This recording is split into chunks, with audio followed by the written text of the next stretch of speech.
নমস্কাৰ আজি মই এটা বিশেষ প্ৰডাক্টৰ ওপৰত ডিসকাস কৰিম যেটো অসমত এভেইলেবল আছে আৰু ইণ্ডিয়া সেকেন্ড লাৰ্জেষ্ট হয় মানে প্ৰডিউসাৰ গতিকে মানে সেই প্ৰডাক্টটো হৈছে সুগাৰ চেনি আৰু এটো বহুত পৰিমাণে ইণ্ডিয়াৰ পৰা এক্সপোৰ্ট হৈ গৈ থাকে আৰু যদি আপুনি এজ এ ফাৰ্স্ট এক্সপোৰ্টাৰ চেনি আপুনি এক্সপোৰ্ট কৰিব খুজিছে অসমৰ পৰা তেতিয়া হলে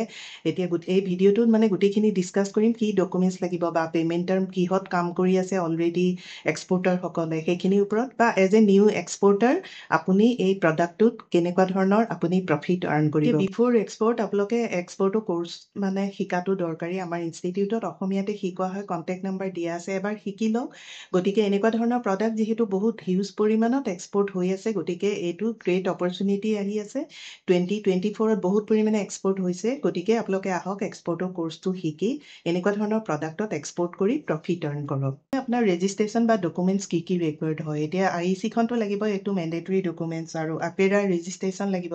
ফাৰ্স্ট সাইজ সাৰ্টিফিকেট লাগিব মানে আৰু জিএসটি ৰেজিষ্ট্ৰেচন এখিনি মানে নৰমালি আপুনি যিকোনো ধৰণৰ প্ৰডাক্ট এক্সপোৰ্ট কৰিবৰ সময়ত এই ডকুমেন্টসখিনি প্ৰয়োজন হ'ব আৰু নেক্সট শিপিং ডকুমেন্টস আপোনাৰ লাগিব কমাৰ্চিয়েল ইনভয়েস পেকিং লিষ্ট বা বিএল বা Airways bill certificate of origin বা ফাইটোসেনিটাৰী সাৰ্টিফিকেট যদি ৰিকোয়াৰ্ড হয় বা সুগাৰ কোৱালিটি ৰিপোৰ্ট এইখিনি ডকুমেন্টস আপোনাৰ আগতে ৰেডি কৰি থব লাগিব আৰু নেক্সট আহিলে পেমেন্ট টাৰ্ম আপুনি কিহত কাম কৰিব বা কিহত কি পেমেন্ট টাৰ্মত কাম কৰিলে আপোনাৰ সিকিউৰ হ'ব আপুনি ম্যাক্সিমাম আপোনাৰ এলসি মানে ইনসাইড ইৰিভোকেবল এলসি আপোনালোকে কৰিলে সিকিউৰ হ'ব আৰু তাৰ আগতে আপোনালোকে মানে 30 to 40% কিবা এটা পাৰ্সেন্টেজ আপুনি এডভান্স ল'ব আৰু বহুতে টিটি কৰে মানে টেলিফোনিক যেটো ট্ৰান্সফাৰ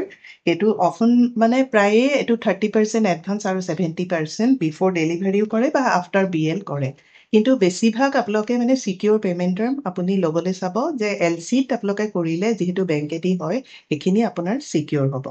এতিয়া লজিষ্টিক টিপস হৈছে আপুনি কিমান কেজি বা কেনেকুৱা পেকেজিং কৰিব এতিয়া 25 কেজি টু 50 কেজি এটো জুট বেগ যেটো মানে বেগত আপুনি পেকিং হয় সেইখিনি কৰিব পাৰিব আৰু মানে ফিউমিগেশ্যন কন্টেইনাৰ্স আপুনি ইউজ কৰিব লাগে আৰু এটো মানে আপোনাৰ যদি মানে নো হাজাৰডাস এখিনি সাৰ্টিফিকেট যদি ৰিকোয়াৰ হয় সেইখিনি উলিয়াব India role in global sugar export মানে 30 million tons sugar annually India মানে এটো প্ৰডিউস হয় আৰু সাৰপ্লাস sugar এটো এক্সপোৰ্ট হয় আৰু এক্সপোৰ্টত কি ধৰণৰ মানে যায় মানে কেনেকুৱা ধৰণৰ ৰ সুগাৰটো যায় হেতু এইচএস কোড হৈছে 170113 আৰু হোৱাইট ৰিফাইন্ড সুগাৰটো যায় এটো এইচএস কোড হৈছে 170199 এতিয়া টপ ইম্পৰ্টিং কান্ট্ৰিজ কোনবিলাক হয় এতিয়া ইন্দোনেছিয়া লাৰ্জেষ্ট বায়াৰ হয় ৰ সুগাৰটো মানে ইম্পৰ্ট কৰে বাংলাদেশ আমাৰ হিউজ ডিমান্ড মানে ল্যান্ড ৰোডস আমাৰ এতিয়া অসমৰ পৰাটো মানে বাই বৰ্ডাৰেদি আমি বাংলাদেশ ইজিলি আমি পঠাব এতিয়া ইউএই মানে তেওঁলোকে নিজৰ কাৰণেও লোকেল ইউজৰ কাৰণে কৰে আৰু তেওঁলোকে মানে এটো এক্সপোৰ্টও কৰে ৰি এক্সপোৰ্ট কৰে আৰু নেক্সট আহিলে শ্ৰীলংকা সোমালিয়া এখিনি মানে স্টেডি ডিমান্ড আছে গতিকে এই কান্ট্ৰি বিলাক আপোনালোকে প্ৰথমে টাৰ্গেট কৰিব পাৰে ইণ্ডিয়াৰ মেজৰ ষ্টেট কোনবিলাকত সুগাৰ বহুত পৰিমাণে মহাৰাষ্ট্ৰ ইউপি আৰু কৰ্ণাটকা এইকেইখন ষ্টেটত বহুত পৰিমাণে হয় গতিকে আপোনালোকে এই ইয়াৰ পৰা আপুনি আনিও আপুনি এক্সপোৰ্টৰ কাম আৰম্ভ কৰিব পাৰে আৰু বাংলাদেশ আপোনালোকক বহুত পৰিমাণে সুগাৰ প্ৰয়োজন হয় গতিকে আমাৰ এতিয়া ল্যান্ড ৰোড দি মানে বাই ৰোড বৰ্ডাৰেদি আমি ইজিলি আমি পঠাব পাৰিম গভৰ্নমেন্ট পলিসি কি আছে বা বহুত সাবসিডি দিয়ে বা আপোনালোকে ডিজিটি ওয়েবসাইটত পলিসি বিলাক চাই ল'ব যে কি ধৰণৰ পলিসি আছে সুগাৰ এক্সপোৰ্টৰ কাৰণে আৰু আপোনাৰ জইন ইণ্ডিয়ান যেটো সুগাৰ মিল এছ'চিয়েশ্যন আছে তাত আপোনালোকে যদি এবাৰ মানে ৰেজিষ্টাৰ কৰি লয় বা জইন হৈ লয় তেতিয়াহ'লে আপোনালোকে বহুতখিনি মানে ইজি হ'ব আৰু ফাইনেলি আপোনাৰ কি হ'ল সুগাৰ এক্সপোৰ্টটো এটা ভলিউমত হয় গতিকে এটো আপোনাৰ